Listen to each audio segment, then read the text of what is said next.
So, very good afternoon to one and all. All participants, kindly open the camera. Resource person has joined our cloud meeting. So, on behalf of UGC Malviya Mission Teachers Training Center, Dr. Babasaheb Ambedkar Marathwada University, Chhatrapati Sambhajinagar, I welcome today's speaker, Dr. Arvind C. Ranade, sir, who is director at National Innovation Foundation of India, an autonomous institute of Department of Science and Technology, Government of India. Dr. Ranade has earned his MSc in Space Science from University of Pune way back in the year 2000, and his doctoral degree is in Astronomical Spectroscopy from Inter-University Center of Astronomy and Astrophysics, IUCAA Pune in 2008. He has begun his professional journey as a scientist specializing in astronomy and space science communication at Vigyan Prasar Department of Science and Technology, Government of India. Over 17 years of service to Vigyan Prasad, Dr. Ranade has a significant contribution to scientific education and research through his research paper, article, books, and audio video programs. He has also worked on frugal innovation earnings. Also,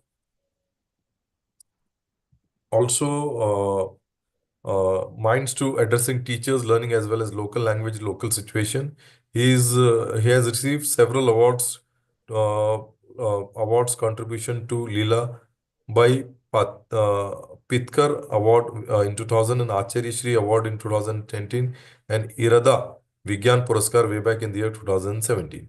He has been a member of Advisory Council of Academic Boards of various institutions JNU, NCRT, CSSIR, IGMU, Haryana, and Dr. Babasaheb Ambedkar Maratha Institute, uh, Maharashtra. He is a life member of Astronomical Society of India, Meteorological Society of India, and the South Asian Meteorological Association. During his career, he held various academic and administrative positions, including National Convener of Vidyarthi Vigyan Manthan, National Science Talent Search, National Coordinator, Vigyan Prakash NEET Work of Science Club, and Registrar at Vigyan Prasar before joining National Innovation Foundation as a director. Uh, he was the Executive Director of Indian National Science Academy, New Delhi. So again, I welcome Dr. Ranade sir, and I would now hand over the session to him. Over to you, sir. Thank you, Professor Rafe sir. Am I audible? Sir, you are not audible, sir. I am not audible? Hello? Yes, yes, sir, you are audible. Am I audible, no? Yes, yes, yes. And my presentation is also there, right? Yes, yes, yes. Okay, fine. First of all, thank you so much, Professor Rafe ji. This is a great opportunity for me to speak to all the faculty members across the country through the Malviya Mission Training Center, through which today I will be focusing on the one of the important kind of an topic, which is innovation and research, especially as I understand, as I know, the audience here is all faculty members, teachers who are from the higher education stream. And I think one of the important point that we need to understand and highlight here is when the students comes to the higher education, they always expect that institution be of help to them. Once they come out of the institution, they should be employable. They should get the job easily. They should have a market value. At the same time, they should be contributing to the nation's economy. Now, in a way, there are a lot of expectations by the youngsters when they join the institution. And now, after the new education policy is in place, there are a lot of expectations from the faculty members on the higher education institutions as well.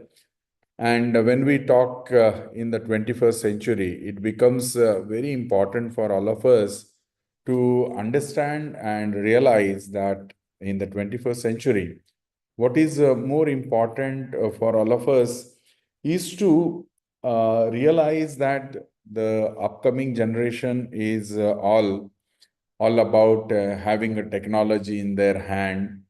They are quite ahead of what perhaps we expect them to.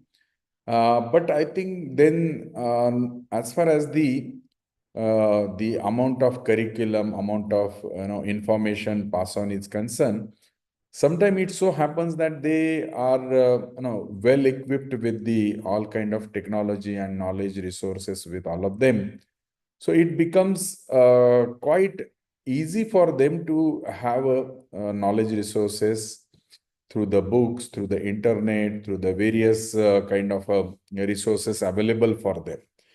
And then we realize that because of the all possible resources with them, they are well acquainted, they are well equipped with the basic understanding of the topic or basic understanding of their subject matter when we talk to them. And that is where we feel that they have been well aware about, they have been knowing the subject matter to a large extent.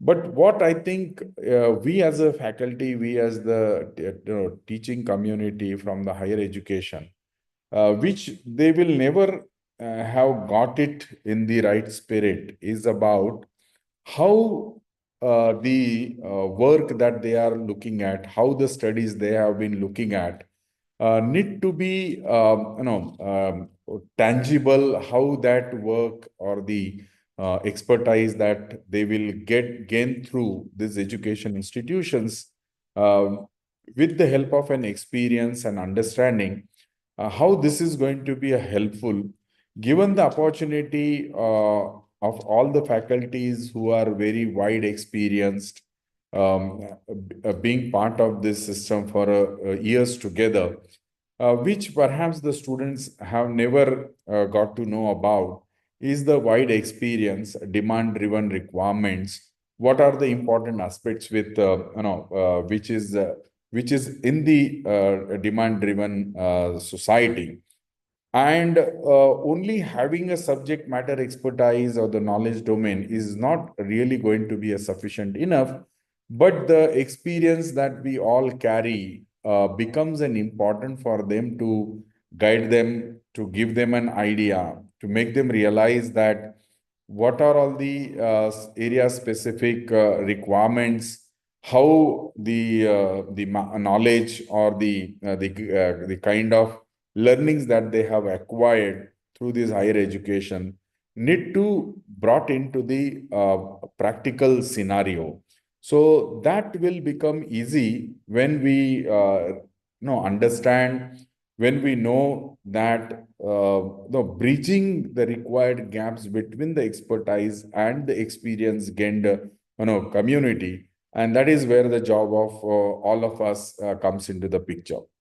And in the process, what becomes important is to understand one of the important requirement by all means, whether it is an industry, whether it is a society, whether it is the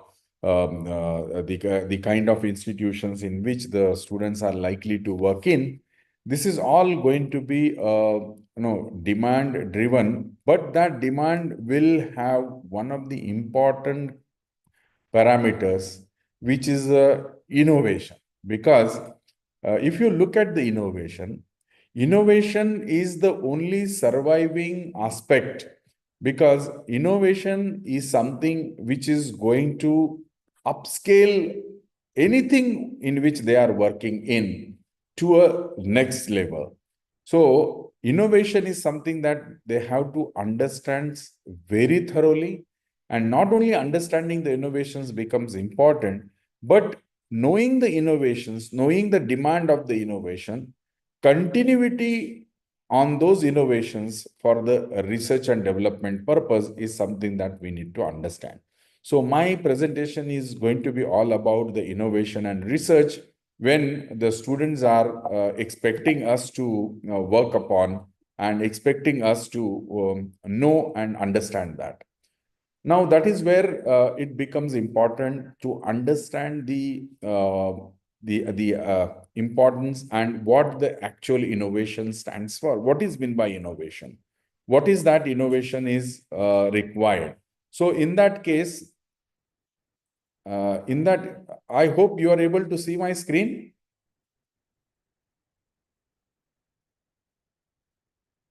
क्या मेरा screen दिख रहा है आप लोगों को?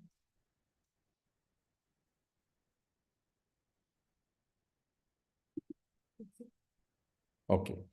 So basically, in terms of innovation, what is important to understand what actually mean by the innovation. Now, and if at all innovations, then how do you define the innovation? So number one, what are all the areas in which the innovation is possible? If the end product that is coming out of your research and development is altogether having a different aspects associated, if the product is coming up after the innovation is in place, if there is a something is there in terms of the services, if in terms of the process, then the innovation is something that we can imagine and understand. Now, it is important for all of us to understand how the innovation cycle works in. So, how do we understand innovation is required, or how do we know that where the innovation has to work in? Then, obviously, at the first stage is to identify the problem. So, it is a first process is to problem identification. Now, in terms of, as I said, if the product needs to be different, then of course, the problem is something that you are looking and focusing on the product, what is need to be coming out of your innovation. If by some way the other, if the cost of that particular product is going to be less or commercially or maybe viable, then there is an innovation. If there is a change in the process by means, if the you are minimizing the time or minimizing the process by which you are accelerating or you are moving ahead in the process of consumption of time, then there is an innovation. There is a there is a process involved. If there is a change in the process, if there is a change in the methodology by which the quality of the product, the cost effectiveness of the product, the design of the product, or anything for that matter, when there is a change and which is demand driven, which is required by the community, then there is an important component which is the innovation. So first of all, it is important that we need to identify those problems and start working on those problems in the form of ideas. So what you need to do is to have a brainstorm and develop the potential solutions to address these identified problems. So suppose, for example, you have identified that, let us say, that there is a product, or let us say something, what you call it as, for example, a product of, let us say, coconut made product. Now that particular product is obviously tasty, but still there is a scope for improvement in the taste, and in addition to that, the look and the feel of that product. So suppose you are talking in terms of the product based on the coconut based, I mean, it's edible kind of an item. But if you have changed in the recipe of the product, if you come up with the different taste in addition to the look and feel about the product, then obviously there is something which is called what we call it as an intellectual property, or maybe in terms of intellectual property can be defined in various way, whether there could be a trademark, there could be a copyright, there could be a trade secret. So as far as this coconut product is concerned, we can largely falls this into the trade secret. So if you are coming up with some particular product made out of the coconut, which has got a different taste in it, which has a different look in it, and which also gives you a lot amount of beautiful taste. So now when you come to that product, there will lot of things are being involved. So what it is required is to bringing that ideas into the reality. So here, if we consider a product in terms of the based in the coconut made recipe, So that idea need to be transformed into the tangible product. Now, here let us talk about same coconut product where you are trying to bring out a one particular sweet made out of this particular coconut, but you have brought in some specified what you call it as a taste associated. It's a fragrance then which is by and large not easily possible, or it's not something that you anyone can make that particular dish or a product where you have got your commercial, where you got your intellectual inputs by changing the taste, by changing something which is a trade secret which you are using in terms of whatever that you try to bring in, and then the idea is trying to become a reality. So finally that idea is coming up in the form of a product for the consumer's use. So then it comes the beautification of the product, how it is to be marketed, all number of things. So talking about those final product for the commercial use is to make that product beautifications. So that is also something that innovations will come into the picture. And ultimately, your interest is how that particular idea, how that product is generating the wealth, how it is becoming, you are able to generate the wealth out of, you are able to earn some money out of it. So it becomes a commercializing that product. And then there are different ways and means and methods by which the commercialization happens through the various channels that we use in terms of the market. So in every step here, what is important is to understand that in every step, there is a research involved and there is a development in the product, in the process, in the kind of services. There is a continuous change, and that is nothing but the research and development. So when we talk in terms of the innovation and research, the research and development is a continuous and complementing process for everything that we look into. This is the entire cycle of the innovation that we understand and know about. Now, when we try to look at the Indian scenario, or when we talk in terms of how our own country is in place, then it becomes important for all of us to know that where do we stand? Where do we as a countrymen stands? So India, if you look at India, is a country which has got the immense traditional and community-based knowledge. Like for example, let me ask you a simple question. Today we eat wheat. Today we eat rice. Today we eat all kind of items in our kitchen, right? But if you just put on a little bit of stress and try to understand who has told us to eat the wheat, who has told us to eat the rice, how do we know there is a carbohydrates in the wheats or the in the rice? So that means for us, if we try to understand that, then we always believe, no, it's my forefather, it's their forefather, there is forefather. So we know that it is something which is a traditionally brought to our lifestyle. But there was a time when, if you look at the evolution, right, what we have got to know from the Darwin's theory, in the evolutionary process, there was a time when nobody knew what product is to be eatable, what is to be taken, consumed, right? So there were a time when the people actually put on a lot of efforts to identify such kind of a products or such kind of things for usable for the people to or mankind to be used. But now, over the period when we are looking in the 21st century, even if we generally think about 5,000, 10,000 years of civilizations that we have, then anything that has come out to this particular time is a traditional or a community-based knowledge. So you will see that there is some products or there are something which has come to us over the generations to generations. And there you will see that there are some particular matters or some particular aspects also, which also have come over the generations to the generation, not from one particular family or one particular person, but it is a community-based knowledge. So let us talk about one example in terms of the sustainable agriculture practices. Now, based on the modern sciences, we all know there is all kind of things are there in the place.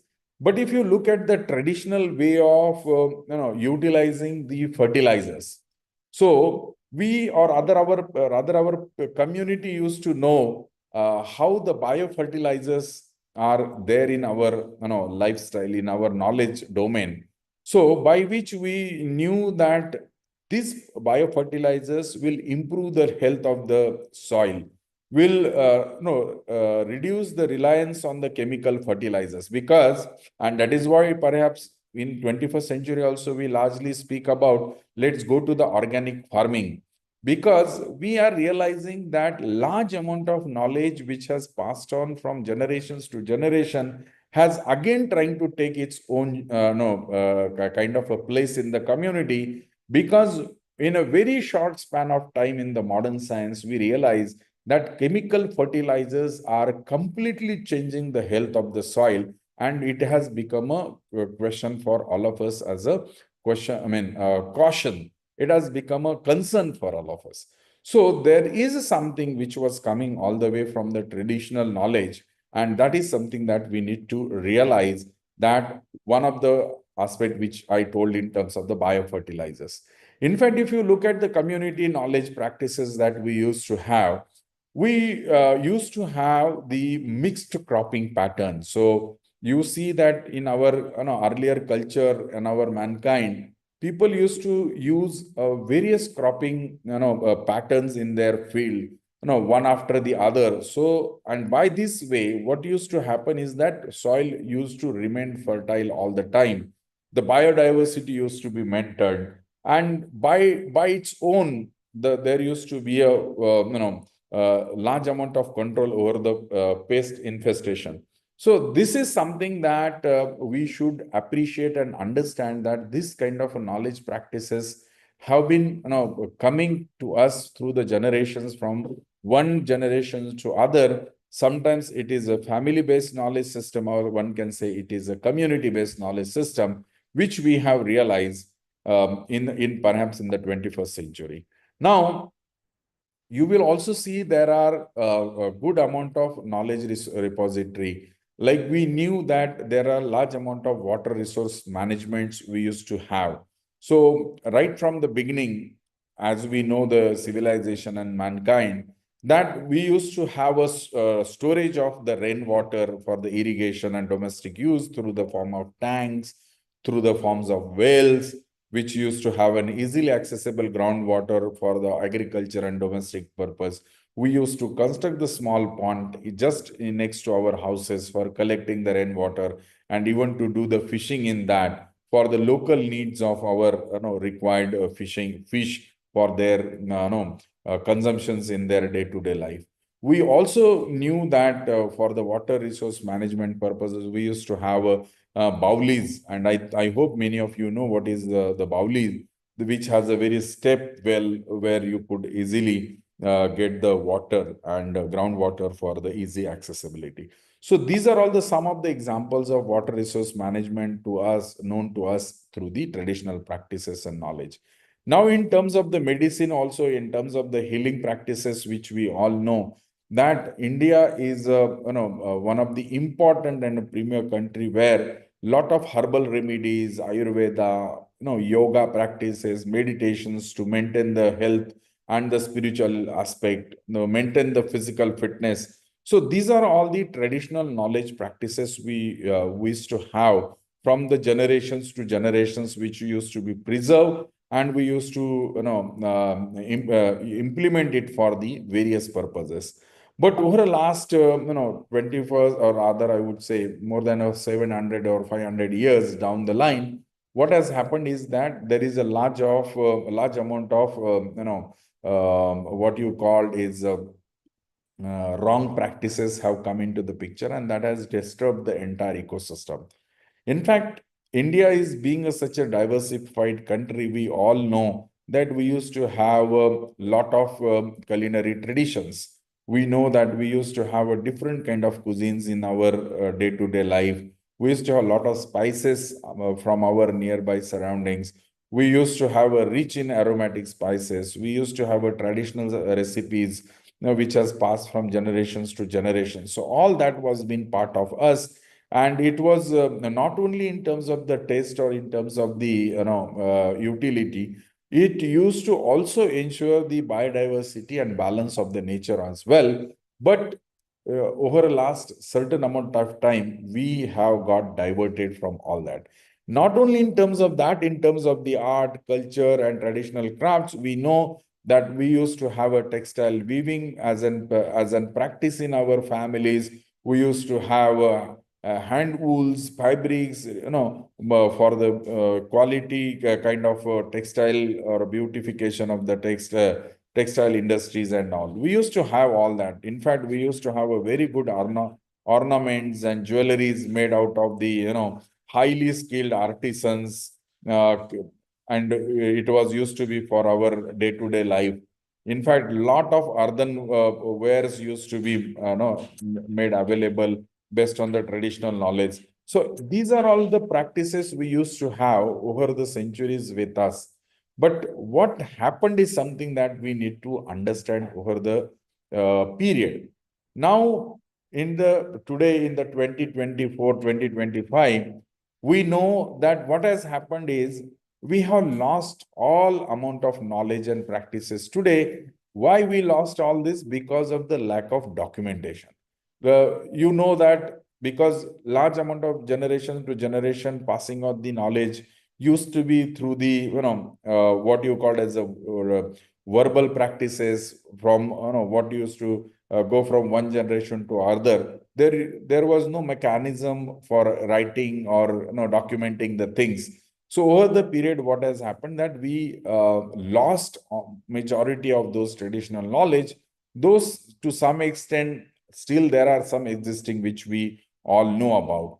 Then we another bigger problem is that even if we look at our own Indian scenario, we are such a diversified country and has a different kind of linguistic challenges. Like for example, I speak one language, some of you may not know about that language. You speak some language which I do not know that language. So what used to happen is because of the different linguistic structure of the country, only oral traditions used to go from one generations to other and used to have a very limited rewritten records. So then after what we see is that there was not much amount of research on that. So insufficient scientific validation of that research was there. So those practices have never got into the laboratory, never got tested and understood that. So these are all some of the challenges in terms of the traditional knowledge and the practices we have. In fact, we also need to understand that we never considered the ethical considerations about all the work that has carried out. No, research practices need to have a ethical consideration. Now, we have been considering this traditional knowledge, but we hardly take care of who is the contributor, who is the owner of that traditional knowledge. So that has become an important parameters to understand for all of us. So now, in terms of preserving and promoting this traditional knowledge, what is important is to document and collect, preserve this traditional knowledge. How to do that? Of course, through the research, doing the ethical and no, culturally sensitive research. So wherever the knowledge that we get accustomed or understand, we need to recognize, we need to give them an important significance to that knowledge resources, give them a credit. And of course, that has to be part of our education for the preserving that knowledge. And we also need to have a policy framework in the place for developing the policies to protect those traditional knowledge either through the person or through the community. So these are all some of the important parameters that we need to understand. Now, in terms of all this, what is here I'm talking about is National Innovation Foundation, which is largely work in the research and innovation domain. And here I will be speaking you some of these traditional knowledge, old, mechanism in which we all work here for those traditional knowledge, not only in terms of recognizing that, but we also ensures that the due credit is given to those knowledge holders, those innovators, those practitioners, so that this particular aspect is always remain intact. Now, when it comes to the innovation, as I said, innovation is not limited to any particular domain, but innovation, you will see innovation is everywhere. Whether you look at the product, whether you look at the process, whether you look at the methodology, whether you look at the subject matter domain, you will see that innovation is there in the arts, innovation there is in the commerce, innovations there is in the technology, innovation is there in the every aspect of our life. And especially when it comes to the National Innovation Foundation, we at the National Innovation Foundation, I will show you some of the examples which are, which you can see that these innovations are,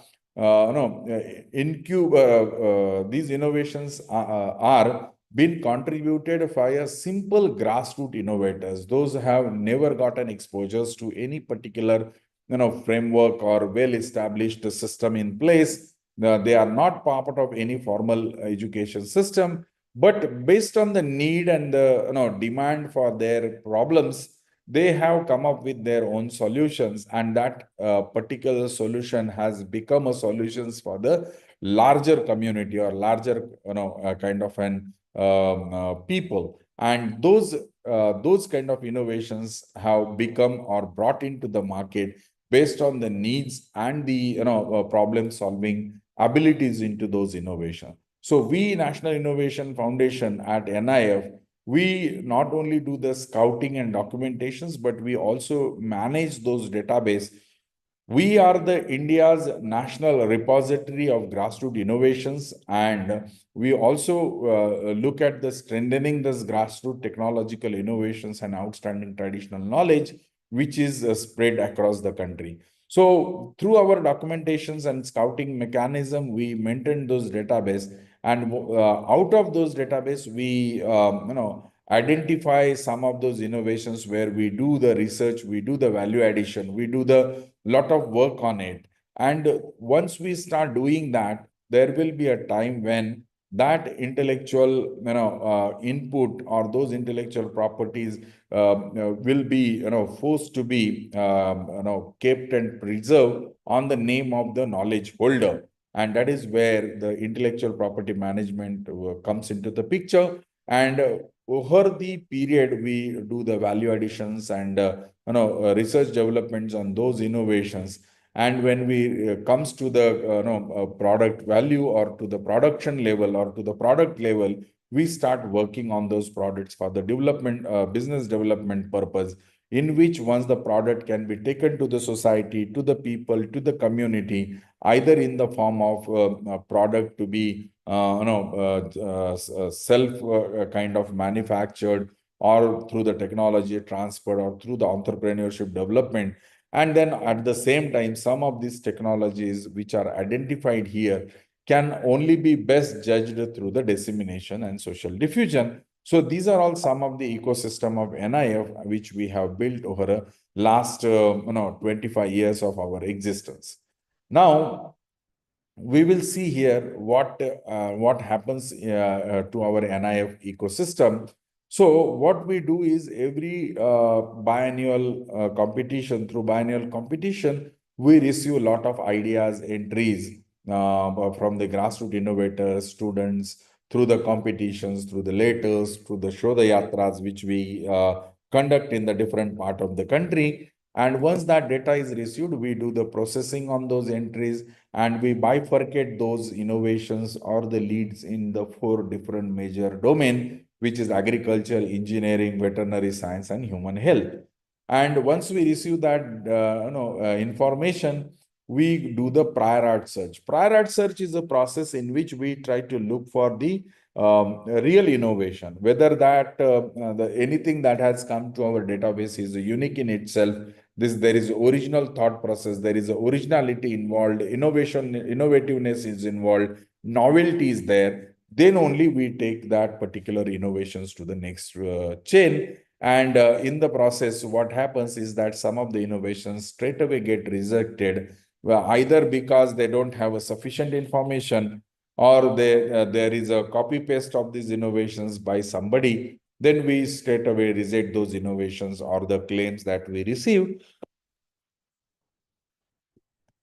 large amount of innovations that comes to our database, they also falls into the public knowledge system. So some of these innovations are known to the people. These are all the regular practices. Then we don't take it into the next level, and then we just take out those kind of an ideas and innovations for further process. But there is a unique, novel kind of aspects which are involved. We consider them as an accepted category, and then we try to take it to the further level. At the same time, you will see some of these ideas or innovations or the kind of work that has come to us does not have a sufficient information. So we keep, but looking at the content into that, we feel that there is a probability, there is a good amount of chance that after the validations and the verifications of the information, we may consider it. So till that time, we keep them under the exploration category, and then we wait for the more informations from the innovators, from the people around. And once we do that, then again, either it goes to be rejected, it goes to the PKD, or finally, if it has got still a correct understanding, then we consider it for the accepted category for the verifications, detailed documentation for the prior art concerned. So here I'm just trying to show you some of the our innovations which we have collected over the last 10 or 12 years of time. So here you will see these are all the some of the data pie charts which we have made. And in the last, I would say, for 5 to 6 cycles from 2011 to 2023, you will see that we have categorized all that entries, and you see that only 4% of the entries get straight away rejected, and nearly 34% of data falls into the public knowledge domain, which also doesn't go further. So in a way, nearly 40% of the data is by and large doesn't go into our value chain, but substantial amount of work or the data that we receive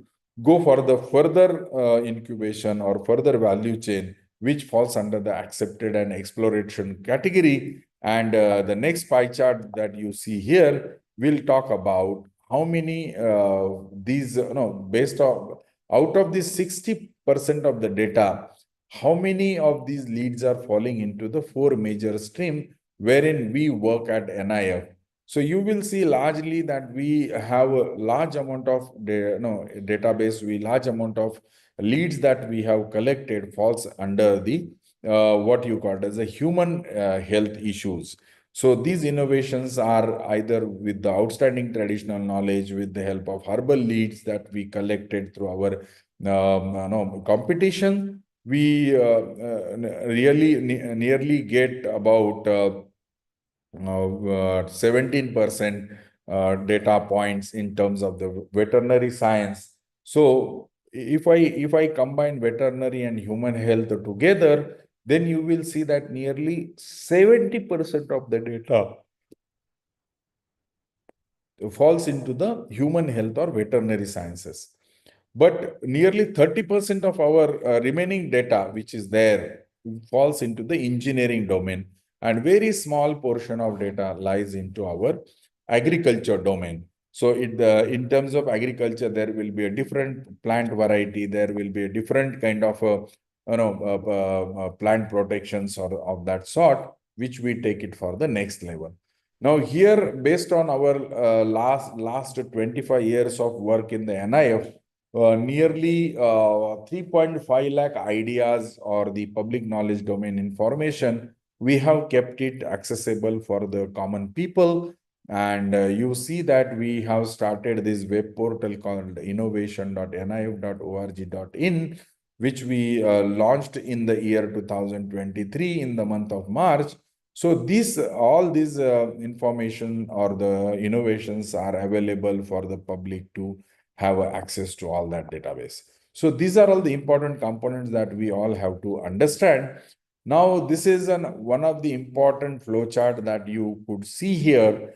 when any kind of lead that we receive for the value addition and research development under the four major verticals, first two slides talks about the value addition research and development in terms of agriculture. Then we talk about the human health, veterinary science, and engineering. This flow chart starts from bottom. Please look at the bottom first. So once we receive the value, data at the value addition research development, next to the prior art search, we have a advanced prior art search, wherein we do the all kind of verifications of the claim, either through the extensive work carried out on that. We ensure that all the leads, all the work that we receive is original in the thought process. It is original in terms of the product, original in terms of everything, for the, to consider it for the further work on that. So if that innovation coming from the agriculture, we have two major streams. One is a plant variety or the plant protection.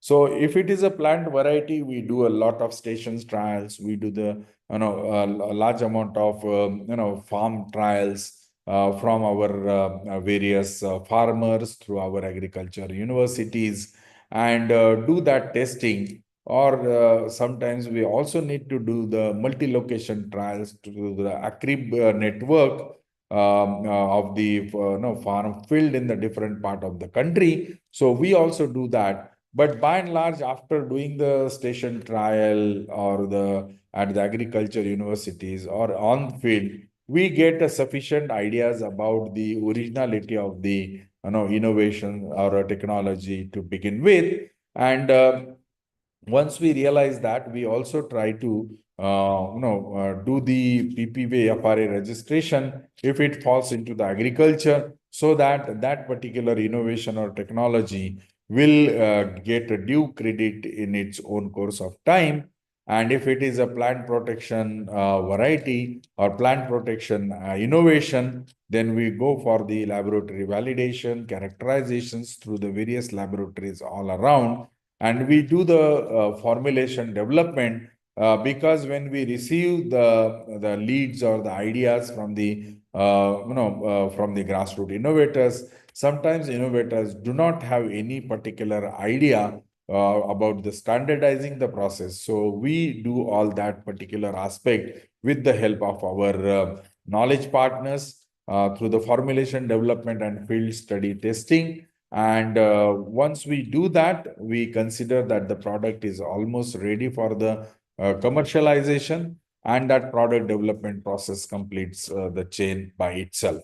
If the innovation falls into the human health or veterinary science, we all know these kind of leads also needs large amount of validation and verification of the data. So what we do is we do the in vitro assays optimizations and molecular characterizations. If it falls into the veterinary science, we also do in vitro assays and optimizations. What we call it as a rodent method, in which we see that these kind of an in vivo assays characterization and formulation development is also one of the process that we carry out. In terms of the clinical trial, we also do the in vivo assess or multi-location trial and formulations development, which is primarily very important kind of work that we take care of. And once that is been done, we do the in vivo assess characterization development, and we go for the clinical trials in both the cases, in terms of the human health or veterinary science.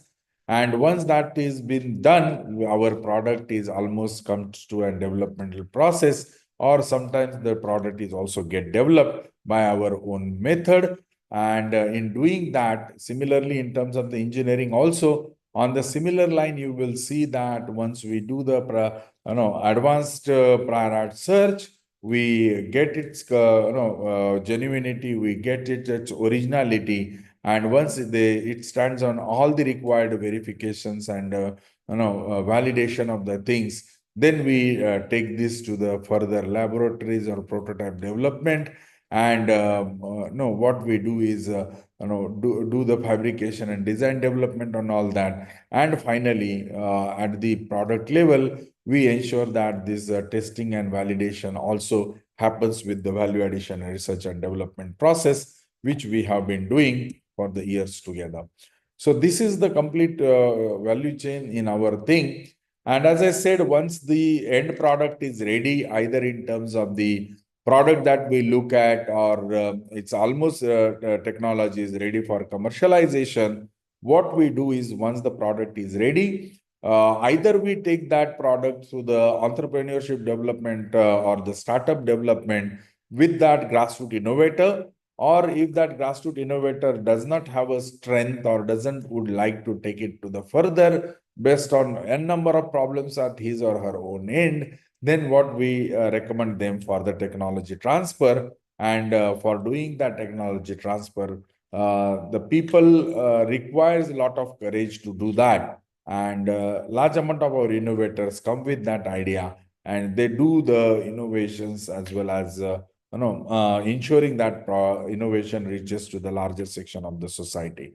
So as I said, when the product is ready, product can be taken through the society, either through the entrepreneur development aspect or through the technology transfer, so that the large amount of mass productions can be possible. However, some of the technologies can best be judged either through the social networking or through the social important effective parameters for technology diffusion and social diffusion. And this is what we do. So ultimately, when we consider that any innovation which reaches to the what you call it as product development, we look at the product in terms of the TRL value, in terms of the technology readiness, technology readiness level. And once that TRL is defined, we either request the innovator to develop his entrepreneurial skill, and we help them out in developing the entrepreneurship. We also help the entrepreneurs to develop the entrepreneurship as well as develop its own product.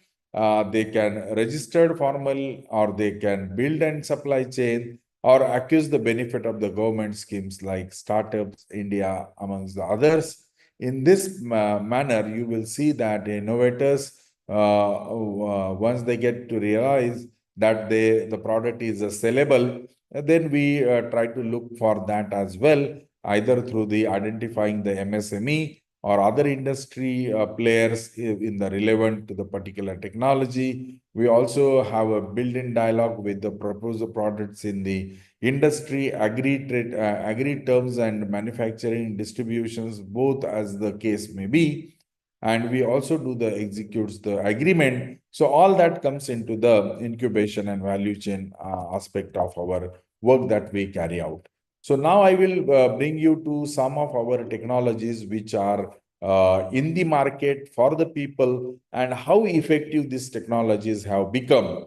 So this is one of the example of Mastirect, which is the herbal treatment for the mastitis in the dairy animals. You will see that mastitis is a common infectious disease which affects the farm productivity due to the fall in the milk quality, and thus these impacting the income generations of the livelihood activities, and it also testaments of the infected animal, and in the antibiotic possesses the public health hazard. So basically, this is a good examples to realize and understand once the product is ready, how do we try to take it to the next level by ensuring that first the patent is granted to that particular innovation and trying to bring. So this Mastirac is one of the formulation developed by NIF from the Bechara Bhai Samant Bhai Devangania from Amreli, Gujarat, which is a very, very effective product for the people to use and understand. So I consider that this has become an important point for all. This is the market ready product. You could see here Masteric gel here, and you see that this is available for the public to use. This is another example of an hypertension innovator claim, which is the person called as Rameshwar Prasad Yadav from the Champaran, Bihar. What he has is he has a herb for treating for the treatment of the high blood pressure. And what we at the NIF has done is to file the patent on behalf of him, and we did it from the from his locality from the Bangalore in Bagalkot through the Dabur Research Foundation. And this technology is also highly been appreciated by the by the people there, by the Bharati Vidyapit through as a collaboration agency for doing it. And now this particular product is almost ready for the marketing through our incubation chain. These are all some of the examples falling from the agriculture sector. You could see that Guhava G Vilas Pasand is the name of that variety of the Guhava. And here our innovator is Ram Vilas Maurya from the Lucknow, which we received him from the 11th biennial competition. And we are working on it, on-site evaluation. We are also been carrying out in the various stages and in the various places. And this is one of the example of G. Vilas Pasand Guava. And this particular Guava is helping for the improved kind of a quality of the product. And this innovator is he has its own nursery about with the 12.5 lakhs of sapling for the sold between 2014 to 18. So this gives us a clear idea that a small innovator is looking and staying in the small corner of the place, he still can understand the need of such kind of a demand driven aspects, in which nearly 12.5 lakh saplings were sold just within a 2004 to 2018 time. And this is another example of agriculture product, which is the Sandeep Pyaz. And in this, you will see the bulb of that onion is quite big. It is original. It appears to be an excellent kind of an onion. And we have been trying to make it more commercially available. Though right now, as I said earlier, here also we seriously lack a bit of fund for the product that we have developed. But nonetheless, that is what is available. Now there is another innovation, which is a mobile garbage collecting device developed by Sikanto Mandal from UP. And it's entirely made out of the waste wood, foldable and portable wood, wooden dustpan with the hinges. So, this is another example of the innovations that we have been doing.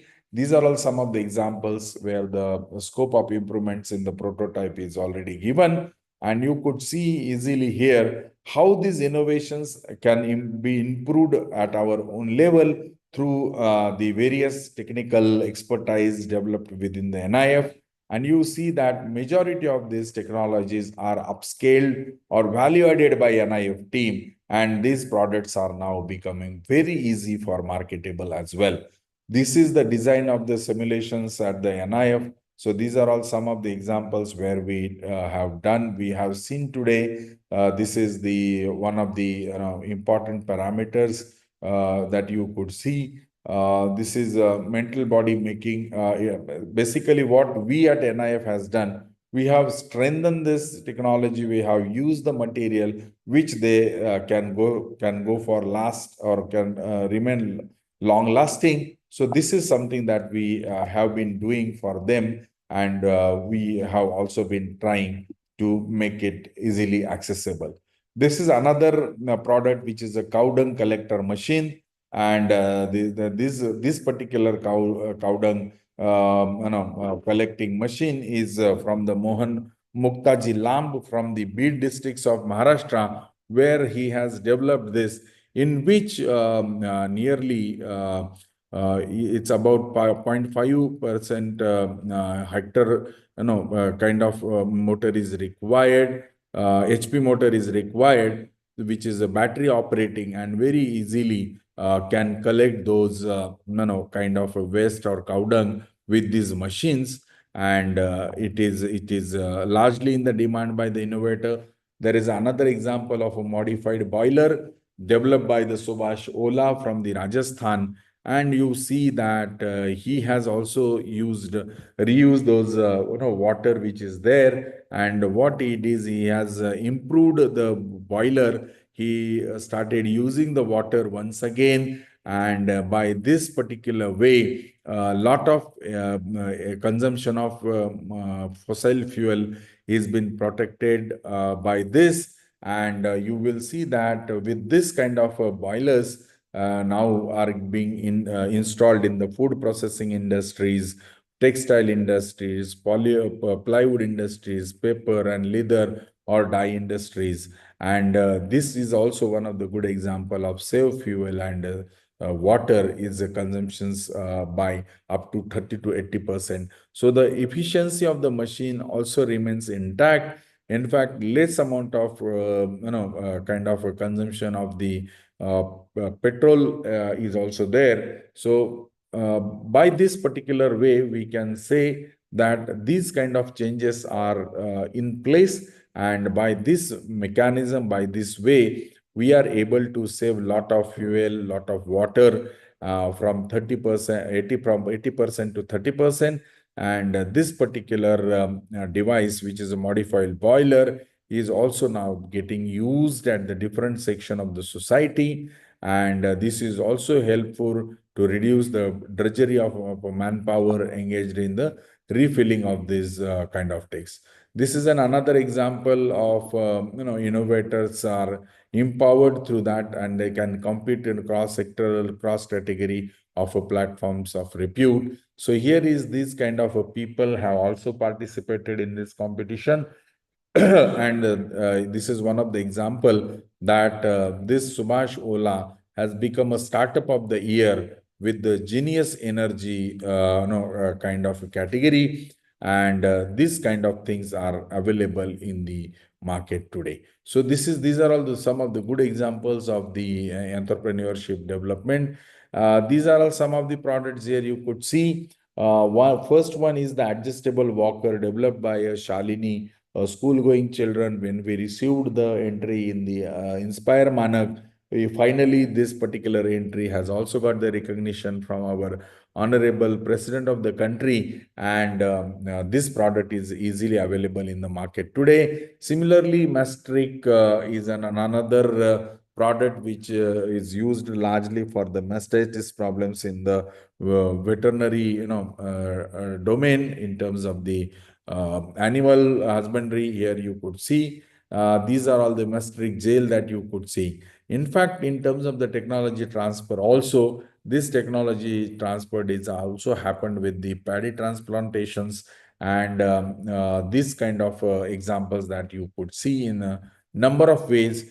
And this is another innovator of grassroots innovators to an entrepreneur, which he has defined the what you called it as a mythical person who has developed various variety of the products. And he also have the what you call the mythical refrigerator, which is used by the people for large amount of time. This is another example of Dharamveer from the Haryana, who when he came to us, the product was not in the form what we see today, but it was a quite crude. And but the only important aspect with this Dharamveer Singh is he himself was a highly motivated innovator, and he started developing his own. And when it was been located to us by the by our biennial competition, later on we took the person to our incubation chain. And then we finally got his technology recognized in the all parameters here. And these are all some of the technologies for the dissemination and social diffusion, which we don't like to take it for the school-going children. So this definition So this dissemination, social diffusion happens through our different units, vertical unit, and through this we reaches to the masses, we reaches to the public. And these are all some of the technologies that you could see. It is a tree climber, coconut tree climber, multiple processing machine, for large cardamom dryer that you could see here. Here you also could see bicycle based hoe widder that is there in the people minds.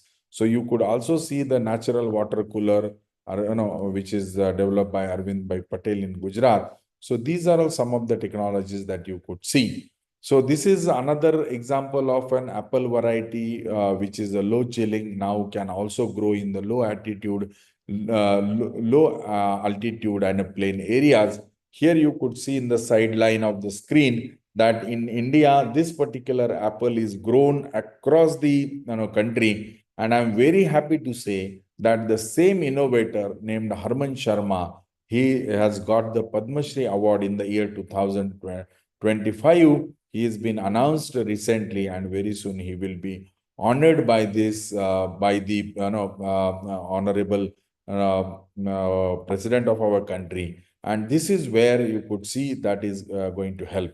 In some of the disseminations and social diffusion of our commercial channels, you could see these technologies are now available in the correctional home, in the various places. And NIF feels very proud to realize and understand that these of our technologies are able to really make the change in the livelihood of the people. And this also help for the generating the livelihood and the employment for the people.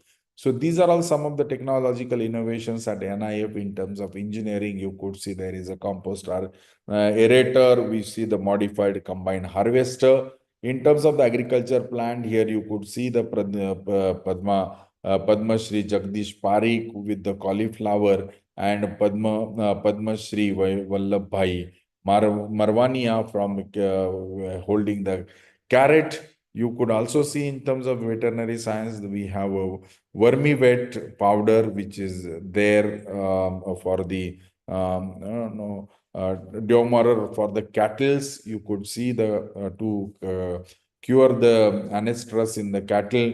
And it also have a human health, where the BioNutra is another example, which is available. So these are all some of the technologies falling from the agriculture sector, like turmeric and this is turmeric and a ginger planter. We have orchid sprayer, we have a sprayer, weeder, paddy transplanter, multi-crop thresher, and all kind of varieties that you could see here is the part of our things. So these are all some of the photographs of our 11th National Grassroots Innovation and Outstanding Traditional Knowledge Awards, which happened in the Rashtrapati Bhavan recently. The point to refer here is that you could see that these innovators in our NIF really work in such a great extent that the kind of work that they are able to do is very supportive and has its own significance and importance. And these are all some of our innovators who have received a Padma Shri Award. Like here, the Arunachalam Muruganathan, you see in the first paper, in the first half portion of your slide, that he is the recipient and he is receiving the sanitary napkin from the, the August gathering there in the Rashtrapati Bhavan. In fact, the film on Padman is also the innovation of NIF. And you could see these kind of people are also getting recognized with the work that they have carried out. And this kind of work is also helping for a large amount of people to us. This is the 2023 kind of distribution of the Padma Awards by the Honorable President. So here also you could see these are all the innovators first time being recognized by NIF in association with DST, by which they are able to come to the limelight. These are all another examples of our grassroots innovators, which are publicly honored by the Honorable Prime Minister in terms of Padma Awards, and for their contributions and their work for the larger section of the society. Now, this is something that we all have to understand, the kind of contributions these people or the individuals or as a community knowledge practitioners are giving to the society. These are all some of the examples of C.V. Raju, Rajendra Jadhav, and Sri Muruganandan Murugeshan, wherein once it has been recognized by our Honorable Prime Minister, these further to that, these kind of people are also getting opportunities to get honored by the various people across the country. So I also request all of you to understand the significance and importance of our innovators in that value chain. And this is the last slide by which I will stop and allow you to ask the questions if you have, in which what I'm trying to emphasize upon is to let you know that within the last 25 years of our existence in the National Innovation Foundation, we understand the innovation, research, and development aspect to a greatest extent, and we also contribute and appreciate the efforts which are being extended to the this particular grassroots innovators by all means by the every person who has contributed to NIF's growth in the last 25 years. And I'm sure these achievements in nutshell is going to give us a good understanding that this particular National Innovation Foundation is in the service of the nation, with the more than 350,000 data available for the public to get access. We also have got recognized nearly 1,200 grassroots innovators. We also have nearly 2,000 plus technologies supported by in the various forms. We got about 1,400 patents filed. We have got nearly 680 plus patent granted. That number has also increased from 680 to nearly 720 or so. Now, in terms of a trademark application filing has happened, nearly 7 varieties have got granted. Design registration also we have got nearly 20 granted, and PPV-FRA also we have got the 89 varieties, of which 36 plants have got recognized. So in total, more than 200 plus such projects are supported for working capital through the national through the micro venture fund, which was made available to us during the 2017, 16, 17 or 17, 18, in which the Jai Kumar ji was no. In this particular case, 120 technologies are licensed. More than 22 startups have registered through our NIF, and we feel that these licensing is one of the greatest example of our achievements in the last 25 years time. So we look forward that one of the important innovation parameters on which all our team work on, and we try to recognize them to the larger extent.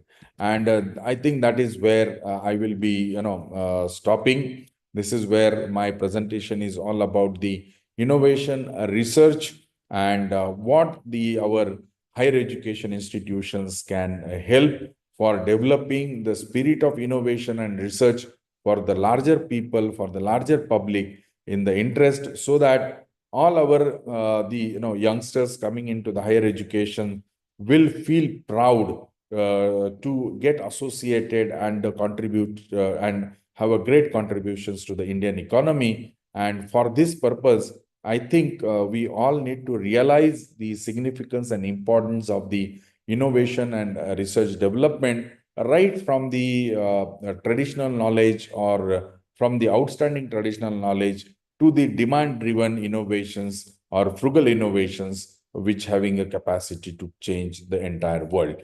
So I think this is all about my presentations to you. And now I am available for any questions if you have, and I will stop here. I also request Professor Rafa to let me know if there are questions. I will be happy to answer those. With this, thank you so much to everyone who has listened to my presentations to a large extent. So thank you so much. And if you have any questions, I will be happy to answer those.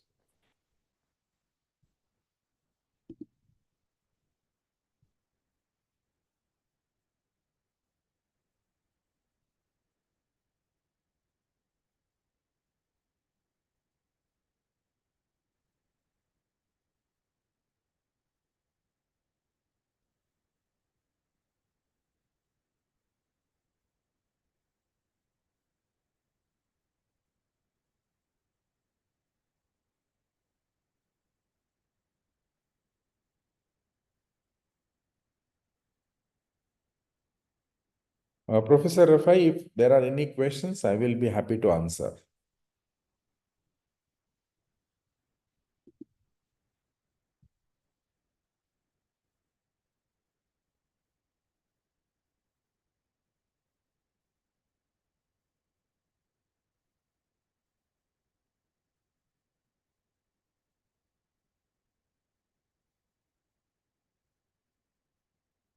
I think Saeed Junaidji was asking, can I ask the question? Please, you can even ask the question in the chat box also. If you have any questions and doubts, you can ask me in the chat also so that I can answer some of your questions.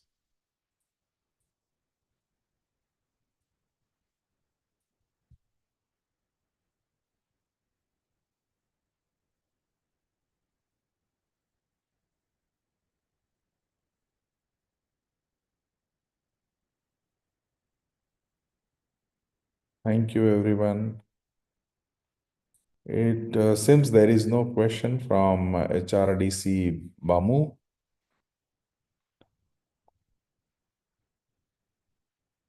Yes, sir. This kind of programs can you arrange in the Konkan region? Definitely, we do arrange a lot of program in the Palghar region also, and quite number of places we do such kind of programs, and we have been trying for it.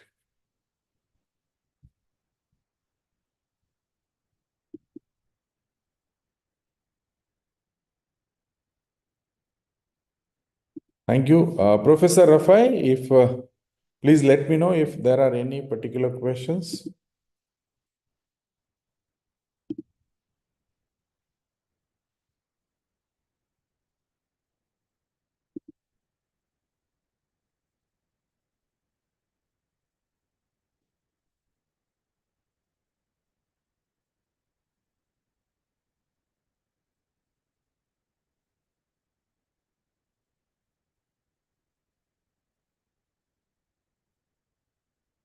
Seems there is no question.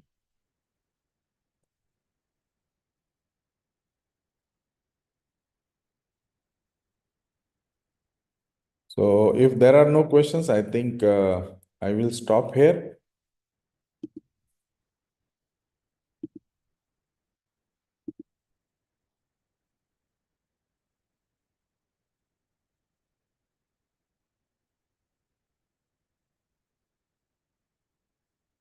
Thank you so much.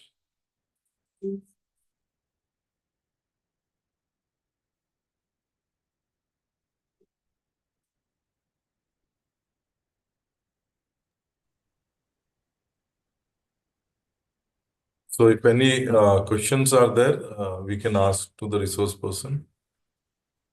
Participant, if you are having any questions, you can raise your hands.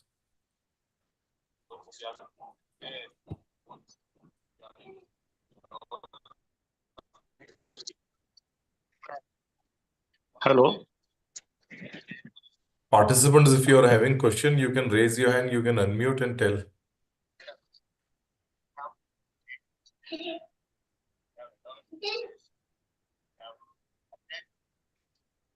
So if no questions are there, we can conclude the session here.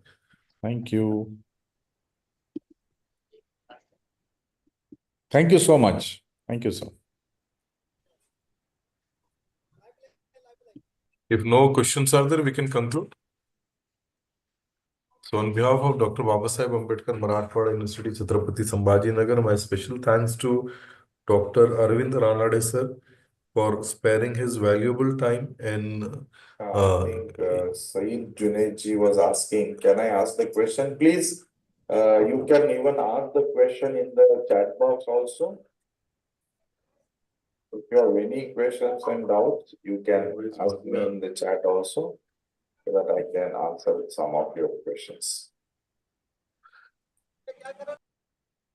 so I think some network issue is there with us. So my special thanks to Arvind Ranade sir, and with the permission of the resource person, I conclude that this session is over. Thank you. Thank you. Thank you.